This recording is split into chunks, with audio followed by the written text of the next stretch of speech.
चुक्ति जी, अब हमारी पोती मारे को मिल जाएगी ना? अन्नपूर्णा जी, आप सब उससे पहले ही मिल चुके हैं।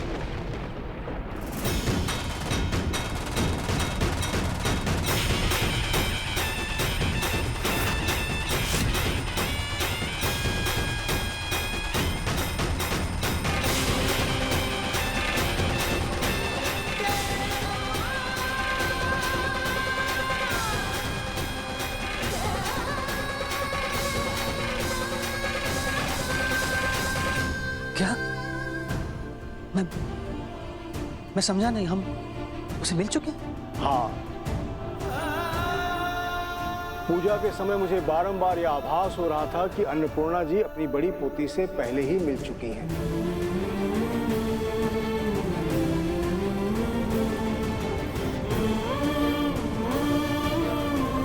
बस अब पहचानने भर की देर है।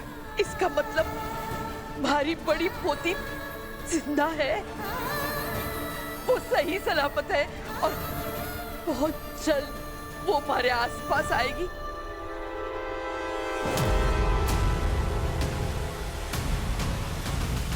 लेकिन मैं उसे पहचानूंगी कैसे? अन्नपूर्णा जी, अब आगे जो कुछ भी होगा वो योग संयोग होगा, क्योंकि रक्त के संबंध आंखों को धोखा दे सकते हैं परंतु मन को नहीं।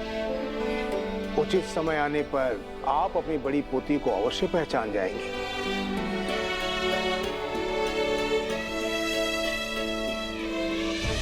अब कुछ ही दिनों में मैं कैलाश मानसरोवर की पवित्र यात्रा के लिए प्रस्थान करने वाला हूं। जब तक मैं अपनी यात्रा करके वापस लौटूंगा तब तक आपकी बड़ी पोती आपके पास होगी।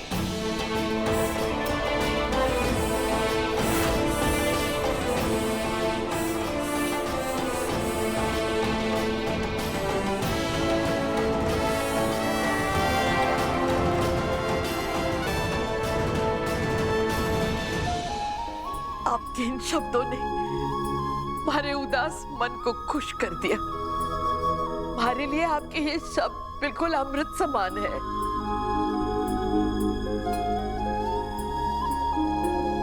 अन्नपूर्णा जी, कभी कभी कोई वस्तु या कोई व्यक्ति हमारे दृष्टि के इतना निकट होता है कि वो हमें धुंधला सा दिखाई देता है, परंतु जब हम थोड़ा पीछे हटते हैं तो हमारे दृष्टि में वह वस्तु हमें साफ साफ दिखाई देने लगता है। यही प्रकृति का नियम है। माँ, ये कैसे हो सकता है? वो लड़की जिंदा कैसे हो सकती है? रिटायरमेंट फंड इकट्ठा कर रहा है ये पंडित। दक्षिणा लेता है और घर घर जाकर प्रवचन देता है। चंद्रकांत की बेटी जिंदा हो ही नहीं सकती। जरूर। तूने सुना जोगते जी ने क्या कहा? हमारी पोती बहुत जल्द हमारे को मिल जाएगी, बहुत जल्द वो हमारे पास होगी। जरूर मिलेगी दादी साहब। मैंने आपसे मंदिर में ही कहा था ना कि आप अपनी पोती से ज्यादा देर तक दूर ना रह सकेंगी। बिल्कुल सच। विश्वासम फलदायकम। बेटी, यदि तुम्हें विश्वास है तो यह अवश्य फलित होगा। आज गंगा दशहरा के दिन तुम्हारे हाथों संपूर्ण पूजा विधि विधान से हुई। अब तुम्हें भगवान के भोग के लिए अपने हाथों से पवित्र भाव से प्रसाद बनाना होगा। जी। तत्पश्चात वह प्रसाद सब में वितरण किया जाएगा। जी। जैसे ही प्रसाद तैयार हो जाएगा तो प्रसाद ग्रहण करके भोजन करके फिर ही जाइए। अवश्य। चल चल, मैं थारी को प्रसाद कैसे बनाना है सिखाती हूँ। जी दादी साहब।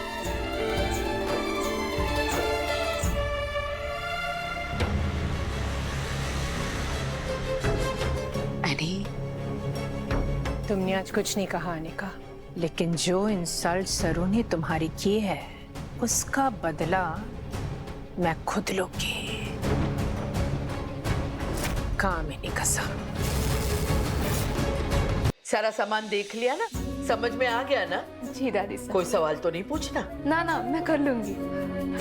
ध्यान से बनाना, भोलेनाथ को चढ़ाना है प्रसाद, कोई गलती ना हो। आप बिल्कुल भी चिंता मत कीजिए दादी साहब। हमारे खरेस में ना रामनाथ जी बाबा के लिए मैं ऐसे ही प्रसाद बनाया करती थी। हमारे को पता है। कभी कभी मारे को लगता है थारे रामनाथ जी बाबा ने ही थारे को हमारे पास भेजा है। अच्छा बना ली। हाँ जी।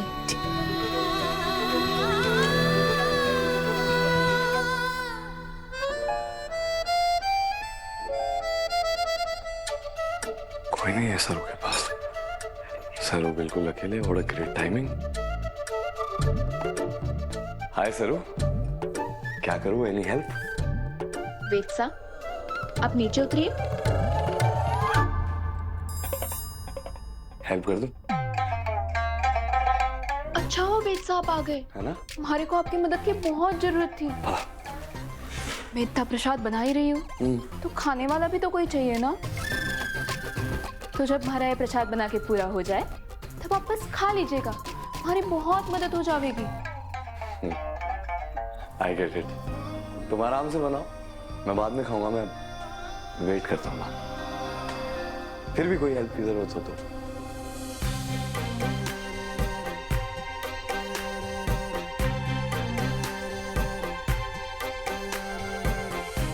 कोई हेल्प।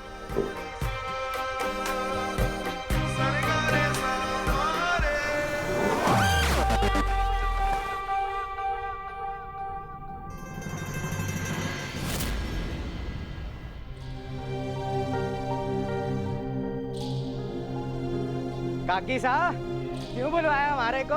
केर सांगड़ी बनाई है के?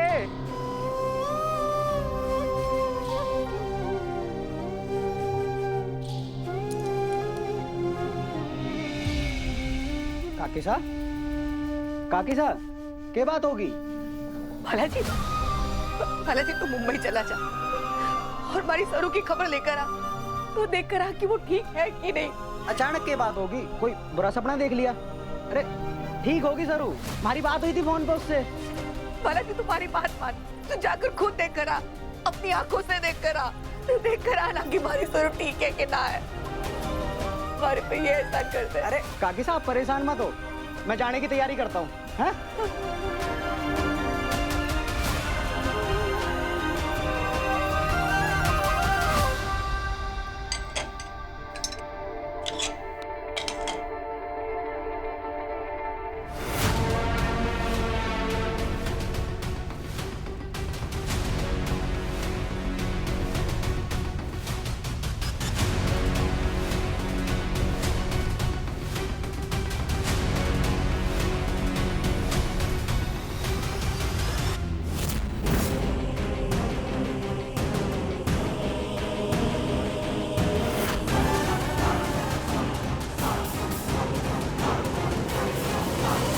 नानी, ये क्या कर रही हैं आप? तुम्हारी दादी को बहुत विश्वास और घमंड है ना कि उसकी बड़ी पोती वापस आएगी। उसी को मैं मिट्टी में मिला रही हूँ। मिट्टी के तेल में? What? समझी नहीं? यही वो चीज है जो प्रसाद के लड्डुओं को और स्पेशल बना देंगे। कैरोसिन। समझी?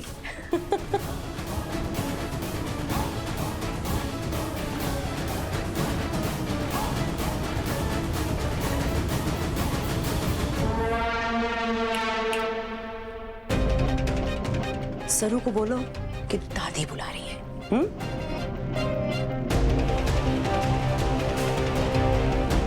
सरू आपको दादी बुला रही है। अच्छा ठीक है, आए।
अरे आ गई। अब देखना अनिका, कैसे तुम्हारी दादी खुद इस लड़की को इस घर से बाहर भेजती है। अन्नपूर्णा मां सदा पूर्णा मात की जय। त्वदीयं वस्तु गोविंदम तुभ्यमेव समर्पणे।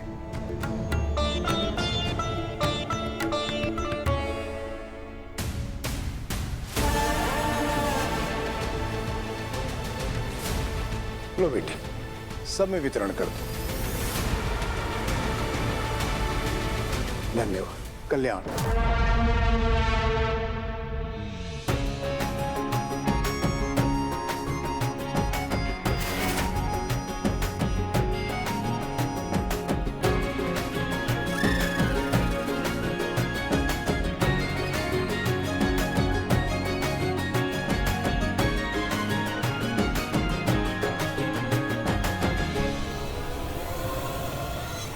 अब शुरू होगा ड्रामा।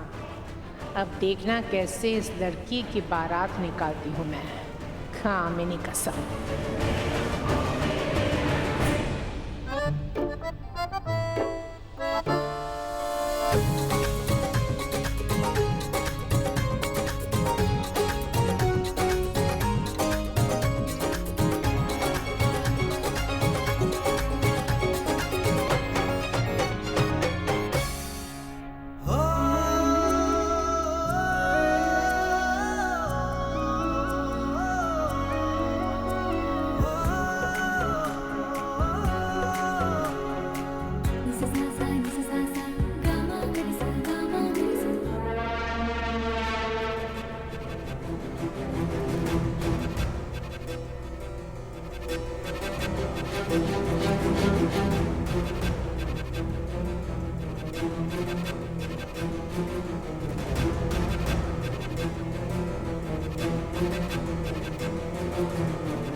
रुकिए समधन जी।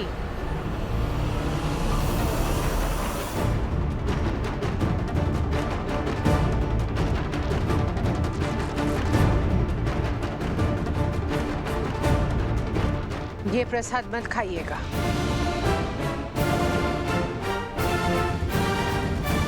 क्यों ना खाऊं? इससे केरोसिन की बदबू आ रही है।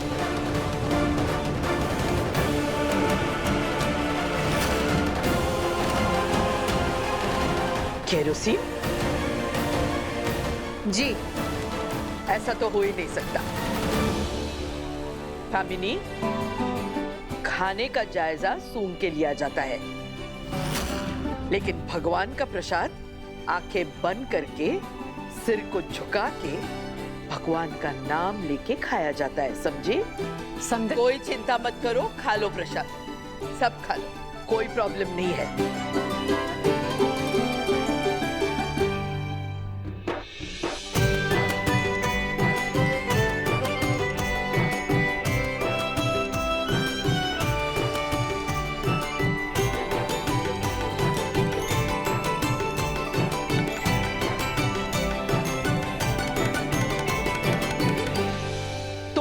क्यों नहीं प्रसाद खा रही हो? या एक साथ कोई एलर्जी हो गई है तुम तीनों को? हाँ? खा लो प्रसाद। उर्मिला, सुना नहीं मैंने क्या कहा?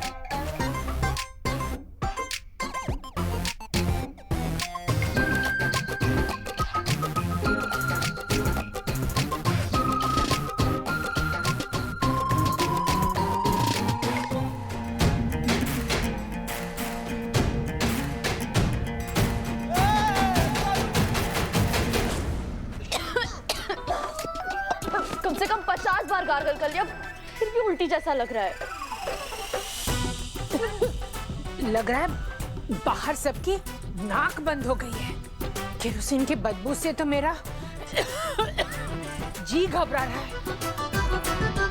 बाकी के लोग ये लड्डू खाए कैसे? मैंने लड्डू बनाए ही इतने अच्छे थे। तो सबने फटाफट खा लिए।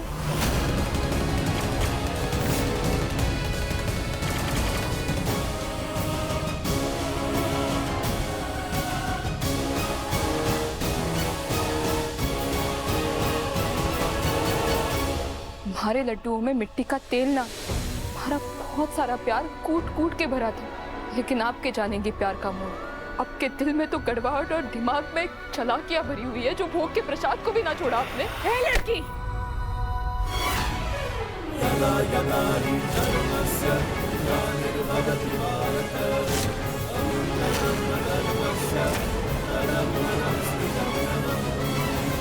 जहर के बीज बोकर पेट से अमृत भरे फलों की उम्मीद ना करनी चाहिए नानी साहब। आपने हमारे लड्डुओं में मिट्टी का तेल मिलाया और मैंने वही मिट्टी के तेल वाले लड्डू आपको खिलाए, और बाकी लोगों ने खाया घर का बना शुद्ध देसी घी वाला प्रसाद। बताओ कैसे?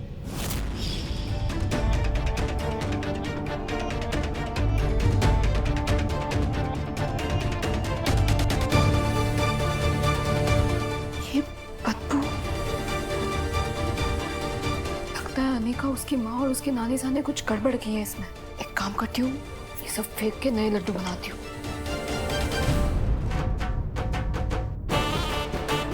थोड़े रख देती हूँ, 3 खास लोगों को खास प्रसाद भी तो खिलाना है ना। अनिका के सेंट की खुशबू हो या मिट्टी के तेल की बदबू, हमारे को अनिका के चालाकियों तक तो पहुंचा ही दे पाए। अनिका को तो मैं अच्छी तरह से जानती हूँ, लेकिन आप बड़ी बुजुर्ग होकर भी ऐसी गिरी हुई हरकतें करती है। आपको जरा भी शर्म ना आवे? गंवार लड़की, तेरी इतनी हिम्मत! तेरी वजह से अगर हमारे शरीर में जहर फैल जाता तो। काश बाहर आए हुए लोगों के बारे में भी आप ऐसे ही सोच पाती तो। अपने ही घर में ऐसे ओछे हरकतें करते वक्त आपको जरा भी शर्म ना आई, ऐसे शुभ दिन पर। अनिका से तो मैं क्या ही उम्मीद करूं जब आप घर की बुजुर्ग होकर भी ऐसी हरकतें कर रही है, अपने बच्चे को संस्कार ना दे रही है जो हमारे को हमारी मायरी और हमारे नानू साहब ने दिए थे। और अनिका, तू थारी दादी साहब इतनी मेहनत, इतने पूजा पाठ कर रही है ताकि थारे को थारी बड़ी बहन मिल जाए, लेकिन तू उनके भावनाओं के साथ खेल रही है। गर्व और अहंकार में फर्क होता है अनिका।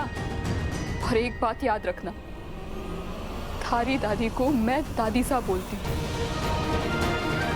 जब तक मैं हूं ना, तब तक उनके भावनाओं के साथ, उनके विश्वास के साथ किसी को भी खेलने ना दूंगी, बिल्कुल भी छेड़छाड़ ना करने दूंगी, समझी?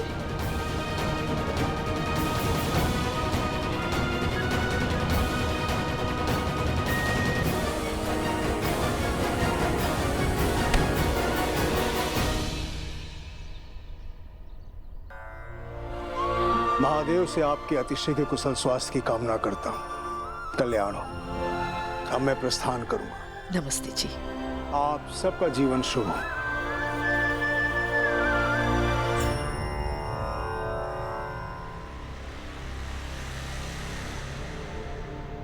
उर्मिला जी। मम्मी जी, मैं प्रसाद सब में बांटने के लिए मंदिर जा रही हूँ, थोड़ी देर में वापस आ जाऊंगी। तुम सारे मेहमानों का ध्यान रखना।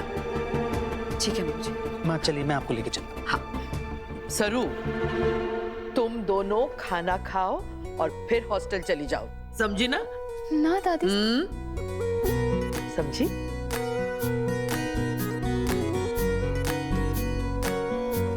ठीक। चलो।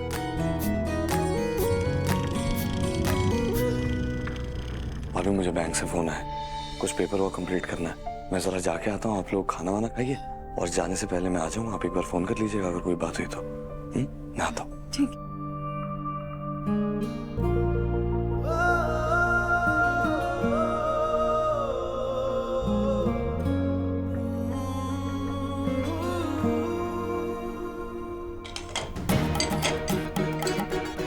सरू, खाने की कितनी अच्छी खुशबू आ रही है। हमारे पेट में तो चूहे बिल्ली उछल कूद कर रहे हैं। हमारे को तो बहुत भूख लगी है, फटाफट हाथ मुंह धो के फटाफट खा लेते हैं। दादी सा ने हमें अट्ठे रुक कर खाना खाने के लिए कहा है, इसका हमें गलत फायदा ना उठाना चाहिए। बस एक बार सभी को खाने दे, फिर हम आराम से खाते हैं ना। सरू, इसमें तो बहुत देर हो जाएगी। चलना, चलते खाते हैं यार। सरू, खुला, आओ ना।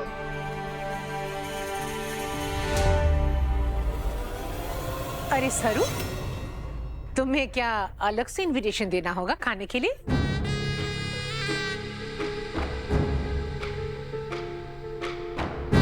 आओ, खा लो हमारे साथ।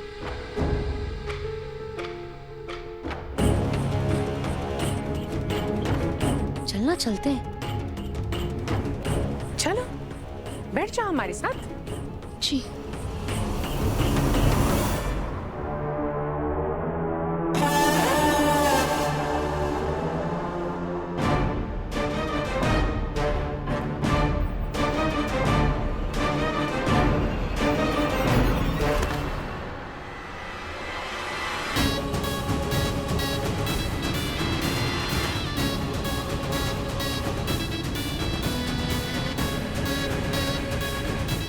यहाँ कहाँ बैठ रही हो?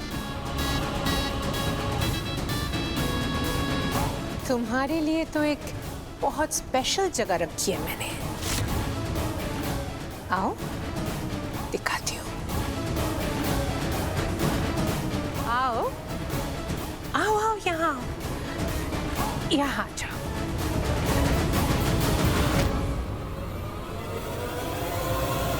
पार्वती, 2 प्लेट खाना लेकर आना। बैठ। यहाँ वहाँ क्या देख रही हो? ओ, ये सब जूते चप्पल, लेकिन यहाँ बैठने में कोई दिक्कत तो नहीं है ना? बैठ जाओ।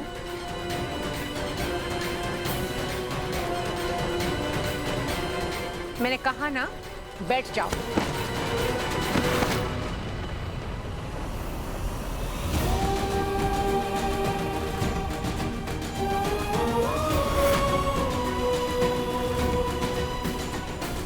सरू,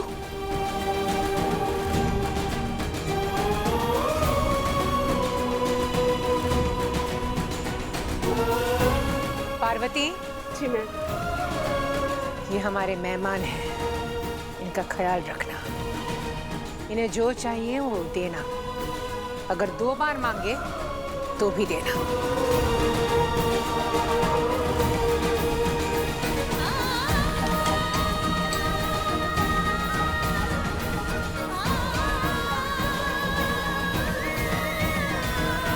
हाँ भाई, रचना बैठो।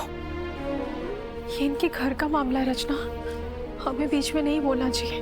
मम्मी जी को पता चला ना, वो बहुत गुस्सा करेंगी। ये बहुत गलत, हम नहीं बोल सकते रचना। बैठो।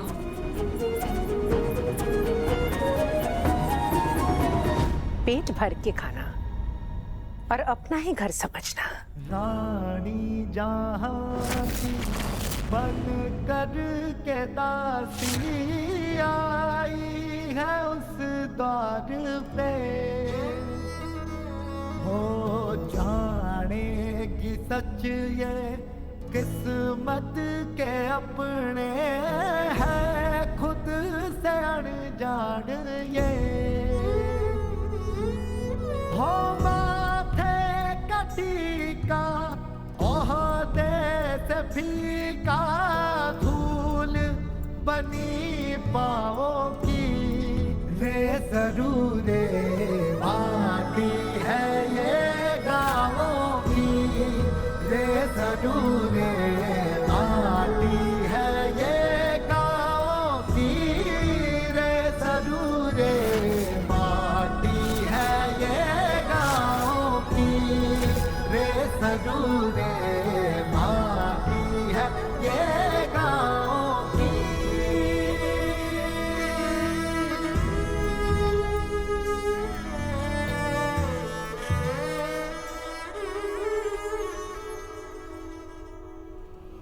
तो जैसी गवार गर्ल को इस तरह चप्पलों के बीच में खाते हुए देखकर ही मेरी भूख मर गई। अब समझ आया कि मेरे घर में तेरी क्या जगह है। हमारे किस घर में क्या जगह है ये हमारे को अच्छी तरह से पता है, लेकिन थारे घर में भी सब हमारे सामने प्यार और इज्जत से ही पेश आ रहे हैं। देख, थारी नानी सा ने हमारे को इतने प्यार से अठे खाना खाने के लिए बिठाया।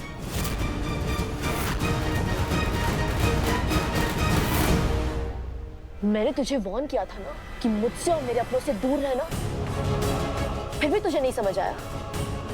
मेरे घर में मेरी पोजीशन छीन रही है तू। अब देख तेरे साथ क्या क्या होता है। तूने हमारे घर के कामों में थोड़ी बहुत हेल्प कर दी, इसलिए हम तुझे भिखारियों की तरह खाने दे रहे हैं। इसलिए just eat and get lost. और हाँ, अगर दोबारा मेरे रास्ते में आई तो इससे भी ज्यादा इंसल्ट करूंगी। अनिका! खाना खाओ और निकलो यहां से।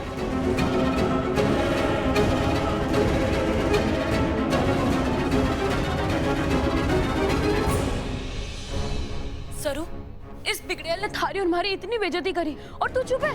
थारे मुंह में दही जमा है क्या? तू कुछ बोल क्यों ना रही? हमारे को नहीं खाना ये खाना। फुल्ला, इस तरह भोजन को ठुकरा कर हमें उसका अपमान ना करना चाहिए। हम किसान की बेटियां हैं। हम अनाज का मोल ना जानेंगे तो कौन जानेगा? दादी सा ने हमें बहुत प्यार से खाना खाने के लिए भेजा। अगर हम इस खाने को ठुकराएंगे तो अन्नपूर्णा माँ और अन्नपूर्णा दादी सा दोनों की बेइज्जती हो जाएगी।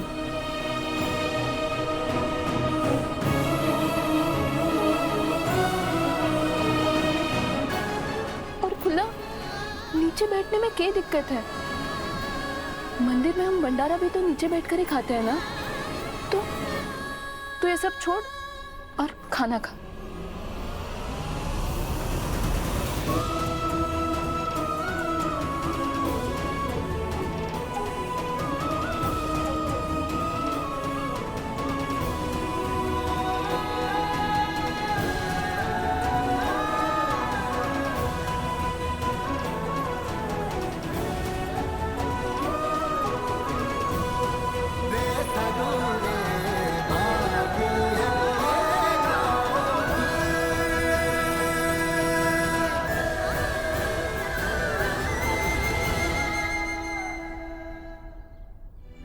सरू, आज तुमने सब कुछ कितने अच्छे से संभाल लिया। I am so proud of you. सच में सरू, आज तुमने जो सहजता और समझदारी दिखाई है ना, उसकी जितनी तारीफ करूं उतनी कम है। सरू दीदी, बड़े होके मुझे भी आपके जैसे पोलाइट और स्मार्ट बनना है। बिल्कुल सरू, मैं भी यही चाहती हूँ कि टीना एकदम तुम्हारी तरह बहादुर बने, मेरी तरह सहमी और डरपोक नहीं।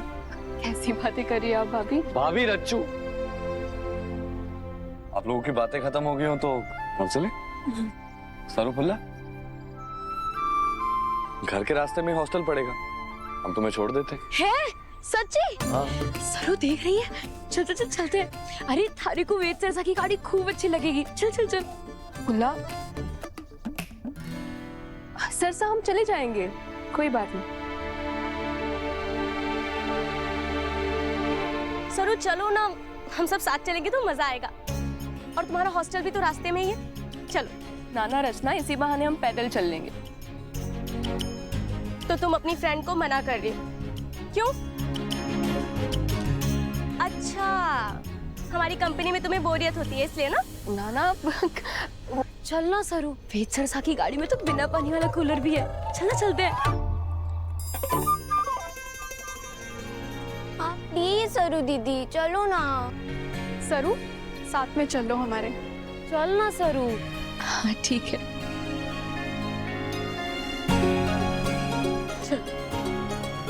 वेद, तुम घर जा रहे हो? हाँ। एक्चुअली मैं अनिका, मुझे भाभी को घर छोड़ना है। तुम्हें तो पता है मां नाराज हो सकती है, मुझे निकलना होगा। भाभी चलिए चलिए, यू टेक केयर। सरू, ये मैं डिक्की में रख देता हूँ, तुम आराम से बैठ जाओ।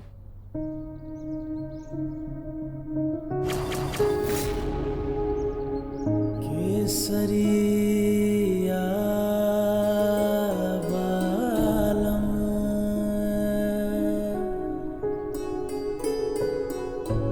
हो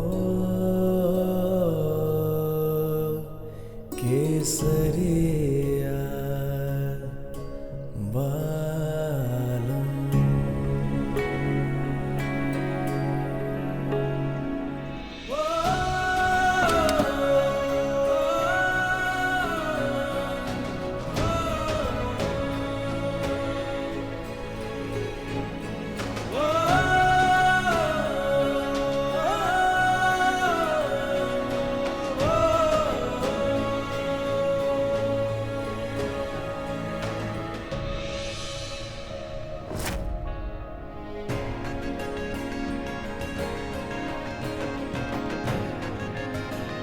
अब सब तो भर गया, हमारे लिए जगह ही ना है, मैं किट्ठे बैठूं? हाँ सरू, आगे है ना जगह, तुम आगे बैठ जाओ वेद के साथ।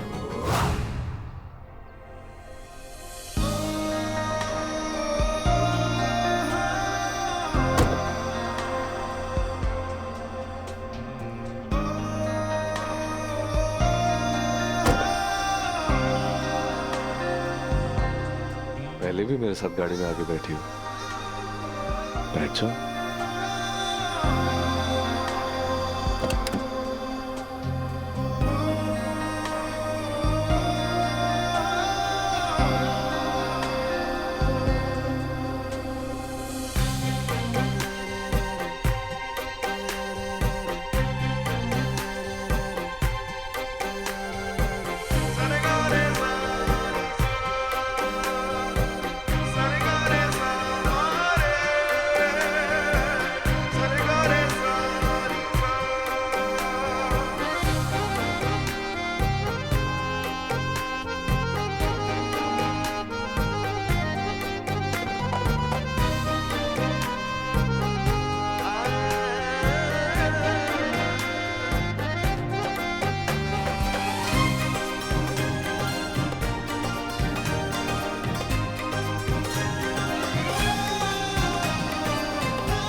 क्या हुआ वेद? बोलो, क्या मदद चाहिए अपनी भाभी से? भाभी, ऑफ कोर्स आप इतनी समझदार तो, लेकिन एक रिक्वेस्ट, प्लीज आप बीच में उतर सकते हो भाभी, प्लीज प्लीज। जो हुक्म दे वर्षा। थैंक यू भाभी, you are super best, thank you.